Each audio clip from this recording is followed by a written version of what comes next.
Car दोस्तों, target with PS Parihar channel में आपका स्वागत है।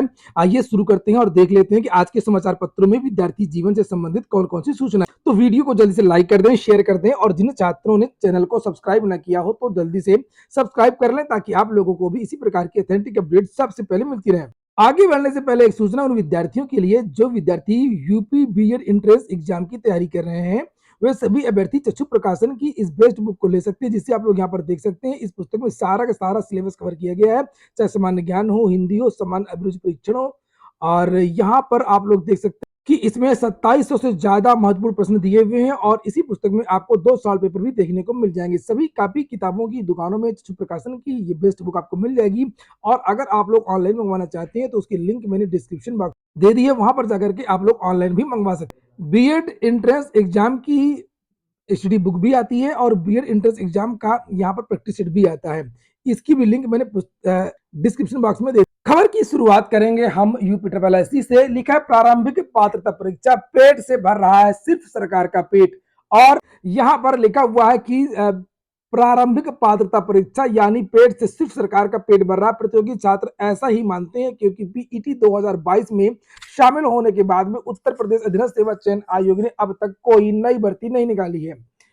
अभी हाल ही में 22 का भी रिजल्ट आया है और कोई भी विज्ञापन जारी नहीं हुआ है। पुरानी भर्तियों में भी आप लोगों ने देखा होगा कि कितनी ही भर्तियां पूरी हो पाई हैं, कोई भर्ती पूरी कंप्लीट अच्छी तरीके से नहीं हो पाई है। और यहां पर नीचे लिखा है कि पूरा दलित तिलक नगर अल्लाहपुर स्थित एक लॉज में आयोजित अमर उजाला के संवाद कार्यक्रम में यूथ अड्डा में प्रतियोगी छात्रों ने कहा पेट 2022 के लिए 35 लाख अभ्यर्थियों ने आवेदन किए थे, जिनमें से 27 लाख अभ्यर्थी परीक्षा में शामिल हुए थे। लाखों अभ्यर्थियों ने शुल्क जमा किया, लेकिन इसके बाद आयोग ने कोई नई भर्ती नहीं निकाली। छात्र इस बात से भी नाराज हैं कि लेखपाल भर्ती परीक्षा के आवेदन के वक्त पेट की मेरिट जारी नहीं की गई थी। परीक्षा के दौरान मेरिट जारी होने से बड़ी संख्या में छात्र परीक्षा के लिए अपात्र हो गए, उनका आवेदन शुल्क भी बेकार चला गया। तो ये बात सही है कि उत्तर प्रदेश में भर्तियों के लिए आवेदन ले लिए जाते हैं, जिसमें से 30 लाख, 25 लाख, 20 लाख, 12 लाख इस तरीके से विद्यार्थी आवेदन करते हैं। अभी 2 दिन पहले का ये समाचार पत्र है जिसमें ये कहा गया था कि असिस्टेंट प्रोफेसर की भर्ती से सरकार को 20 करोड़ किया है। रोज समाचार पत्रों में ऐसी जानकारी दी जाती है कि सरकार बेरोजगारों से कभी 20 करोड़ रुपए ये असिस्टेंट प्रोफेसर से कमाया और इसी तरीके से सरकार कई तरीके से बेरोजगार विद्यार्थियों से कमाई कर रही है। अभी आप लोगों ने देखा कि असिस्टेंट प्रोफेसर से 20 करोड़ रुपए, 100 करोड़ रुपए के आसपास जो टीजीटी पीजीटी का जो आवेदन लिए गए थे उसमें 13 लाख विद्यार्थियों ने आवेदन किया था, लेकिन परीक्षा नहीं हो रही है, उससे विद्यार्थियों से कमाई हुई। उसके बाद में पीईटी के आवेदन लिए आप लोगों ने देखा होगा 37 लाख आवेदन और कितने करोड़ की कमाई हुई होगी। और उसके बाद में पीईटी में जब कोई परीक्षा होती है एग्जाम में, उत्तर प्रदेश में आपको पता होगा कि पैसे लिए जाते हैं रोडवेज में, तो यहाँ पर 10 करोड़ से कमाए। बड़ी खुशी खुशी से जो रोडवेज विभाग वो छपवा रहा है कि हमने 10 करोड़ रुपए, 11 करोड़ रुपए कमा लिए। ये देखिए। तो और उसके बाद में विद्यार्थी आए दिन धरना प्रदर्शन के लिए यूपी ट्रिपल एससी जाते हैं, रोडवेज में बैठ करके, ट्रेन में बैठ करके, तो भी सरकार की कमाई करवाते हैं। लेकिन ना तो भर्तियां समय से हो रही हैं, केवल इन विद्यार्थियों से पैसे लिए जा रहे हैं मंथली, कोई इनको विज्ञापन जारी होता है। और यहां पर लिखा कि इस परीक्षा में शामिल लाखों छात्रों का परीक्षा शुल्क वापस नहीं किया गया।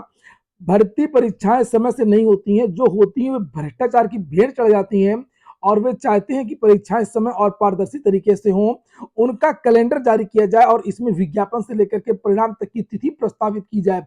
तो सारी ये बात सही है कि जब भर्ती का विज्ञापन जारी होता है तो उसी समय ये बताना चाहिए कि ये परीक्षा कब होगी और इसका परिणाम कब जारी होगा और नियुक्ति पत्र कब तक मिलेगा। अगर आप लोग सहमत है तो वीडियो को लाइक करके अवश्य बताएं। अगली सूचना है, ये देखिए, अध्यापकों की नई भर्ती के लिए कोई प्रक्रिया विचाराधीन नहीं है। अरबों रुपए कमा लिए गए विद्यार्थियों से बीएड करवा करके, टीईटी करवा करके, सीटीटी करवा करके सरकार ने कमा लिए और उसके बाद में कोई भर्ती विचाराधीन नहीं है। विधानसभा में बेसिक शिक्षा राज्य मंत्री संदीप सिंह ने कहा कि जूनियर प्राइमरी पाठशाला में सहायक अध्यापक के 51,442 पद रिक्त हैं और टीईटी उत्तीर्ण अभ्यर्थियों के लिए नए पदों का सृजन करके शिक्षक भर्ती परीक्षा कराने का कोई प्रस्ताव, साफ साफ दो टूक बना कर दिया है। जबकि 5 लाख, यहाँ पर देखिए लिखा है कि 15 लाख विद्यार्थी डीएलएड कर चुके हैं और 5 लाख टीईटी उत्तीर्ण हैं।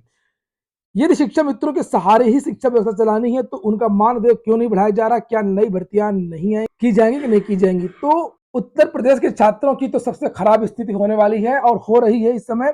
अगली जो सूचना है वो उत्तर प्रदेश लोक सेवा आयोग की है और लिखा जैसे कि चिकित्सा अधिकारी का कल परिणाम जारी हुआ। 98 पदों का विज्ञापन जारी हुआ था जिसमें से केवल 10 पदों पर ही योग्य विद्यार्थी मिले और पूरे के जो पूरे पद है वो रिक्त रह गए, 88 पद रिक्त रह गए। पीसीएस विज्ञापन का इंतजार, फरवरी बीता, पीसीएस की विज्ञापन का इंतजार है और यहां पर लिखा है यूपीपीएससी ने फरवरी के तीसरे हफ्ते में विज्ञापन जारी करने की जताई थी संभावना। उत्तर प्रदेश लोक सेवा आयोग ने कुछ दिनों पहले संभावित विज्ञापनों की लिस्ट जारी की थी जिसमें जानकारी दी गई है कि फरवरी के तीसरे सप्ताह में पीसीएस 2023 का विज्ञापन जारी कर दिया जाएगा।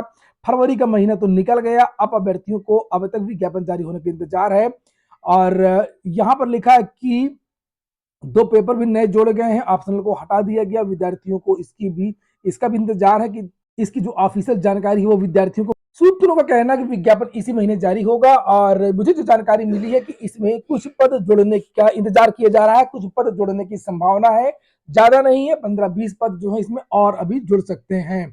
पीसीएस इंटरव्यू को लेकर के भी बहुत सारी सूचना है कि कौन कौन से जो क्वेश्चन है वो आजकल पूछे जा रहे हैं, तो यहाँ पर देख सकते हैं कि आजकल काल्पनिक प्रश्न और हाइपोथेटिकल प्रश्न बहुत ज्यादा पूछे जा रहे हैं और वहीं पर आईआर से संबंधित क्वेश्चन भी बहुत सारे पूछे जा रहे हैं। तो पूरी पूरी यहाँ पर लिस्ट है। पूछा गया कि अगर आप एसडीएम बने तो महिला सुरक्षा के लिए क्या करेंगे, यूक्रेन रूस अफगानिस्तान की वर्तमान परिस्थितियों को क्या संदेश देती हैं, आप एक शिक्षिका हैं, बच्चों को मोटिवेट करने के लिए और उनकी समस्याओं के निराकरण के लिए कौन से उपाय करेंगी, और अगर आप एसडीएम बने तो महिला शिक्षा के लिए क्या करें। यूजीसी नेट हिंदी विषय की परीक्षा तिथि में बदलाव की मांग की है छात्रों ने। छात्रों का कहना है कि यूजीसी नेट हिंदी विषय की परीक्षा लखनऊ विश्वविद्यालय पीएचडी की परीक्षा एक ही दिन पड़ रही है और इसमें बदलाव होना चाहिए। परिवहन निगम के संविदा ड्राइवर और कंडक्टर का मानदेय बढ़ गया, 1060 रुपए की मानदेय में बढ़ोतरी हुई है। लिखा 17,600 की जगह अब 18,660 रुपए मिलेगा प्रतिमाह।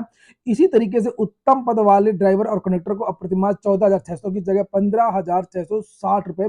अखिलेश यादव ने विधानसभा में पूछा था और कि कितने जातियों का चयन हुआ ये बताइए। 56 नहीं 5 एसडीएम यादवों का हुआ था चयन। नेता सदन द्वारा लगाए गए एसडीएम के पद 86 में से 56 पदों पर एक ही जाति का चयन होने के आरोप के जवाब में अखिलेश ने आंकड़े पेश किए। अखिलेश यादव ने कहा कि 2011 में हुए चयन में से 30 में से केवल 5 एसडीएम यादव जाति के थे, 2012 में केवल 4 थे, 13 में 6 थे, 15 में 3 यादव एसडीएम के पद पर चयनित हुए। तो उन्होंने सरकार से 56 लोगों की सूची सदन में रखने की मांग दोहराई। अखिलेश ने जाति जनगणना पर भी समर्थन मांगा। तो अगली सूचना अब करंट की है और ये क्वेश्चन किसी में आ सकता है। चंद्रयान 3 क्रायोजेनिक इंजन का सफल परीक्षण हुआ है। इसरो के तमिलनाडु स्थित केंद्र में परखी गई क्षमता। चंद्रमा की ओर एक और कदम आगे बढ़ाते हुए भारतीय अंतरिक्ष अनुसंधान संगठन इसरो ने मंगलवार को बताया कि उसने CE-20 क्रायोजेनिक इंजन का सफल फ्लाइट एक्सेप्टेंस हॉट टेस्ट कर लिया है। एसएससी ने पदों का जो विवरण है वो जारी किया है। सीजीएल 2021 में लिखा 54 प्रकार के 7,621 पदों पर भर्ती होगी। कर्मचारी चयन आयोग ने एसएससी सीजीएल 2021 में पदों की अंतिम संख्या जारी कर दी है। आयोग की ओर से विज्ञप्ति में कहा गया है 54 प्रकार के 7,621 पदों पर भर्ती होगी।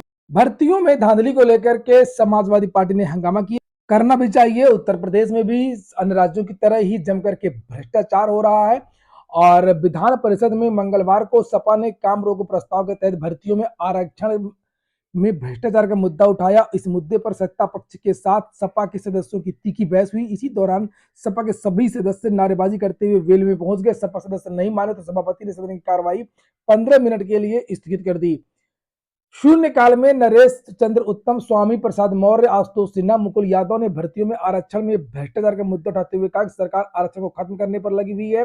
विश्वविद्यालयों में जो आरक्षण की अनियमितता हुई उसके आंकड़े दिए गए हैं कि कहां पर कितने कौन कौन लोग चुने गए।